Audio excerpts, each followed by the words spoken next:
The International Space Station is a marvel of engineering and international cooperation. Massive solar arrays harness the sun's energy to generate electricity for the station. Maintaining a breathable atmosphere is crucial, with oxygen generated and carbon dioxide removed. The water recovery system recycles used water, reducing waste and resupply needs.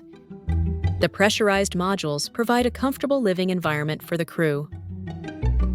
Regular exercise helps mitigate the effects of muscle and bone loss in microgravity. The ISS houses specialized laboratories for cutting-edge research in various scientific fields.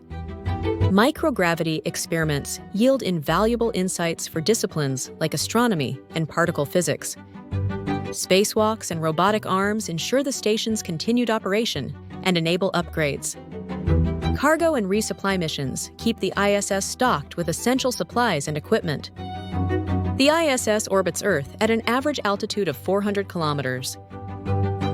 The cupola module offers a breathtaking panoramic view of Earth for photography and monitoring.